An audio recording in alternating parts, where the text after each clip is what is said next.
When I was 7, I told my mom I wanted to be the boss. Not a boss, the boss. The kind whose name is on the glass door, who walks into meetings late because she sets the schedule. My mom laughed, kissed my forehead, and said, "Then you better learn how to fall and get up fast." At the time, I didn't know how right she was. Fast forward 15 years, I had a business degree, an alarming amount of student debt, and a reason that could be summed up as intern, barista, intern again. I thought I'd walk into an office, drop a few buzzwords, and get a fast track to management. Instead, I started as a receptionist at a mid-tier marketing firm in Chicago. My job?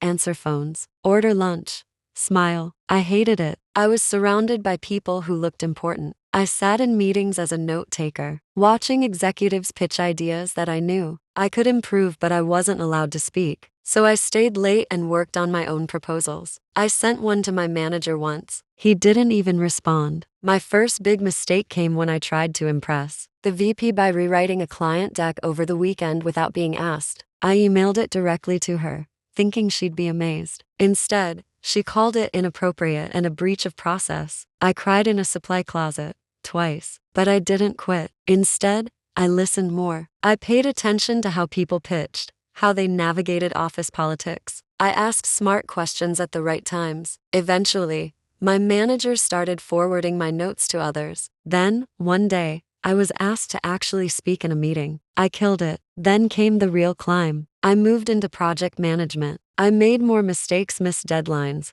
budget miscalculations. Once I even sent a client presentation with the wrong logo. But I always owned my failures, apologized, and learned. That earned me something valuable: trust. 4 years later, I was leading a small department. 7 years after that, I became the chief operations officer of the same company I started in. And last year, I did the unthinkable. I bought the damn company. Today, I'm the CEO of Halcyon Media Group, one of the top digital strategy firms in the US. My office has a view of the skyline. My name is on the door. And when a young woman in reception looks nervous and full of dreams, I remember that girl was me. I make sure to look her in the eye and say, "Come to the meeting. I want to hear your ideas." Because being the boss isn't about power. It's about pulling others up once you've climbed. And trust me, I fell a lot, but I always got back up.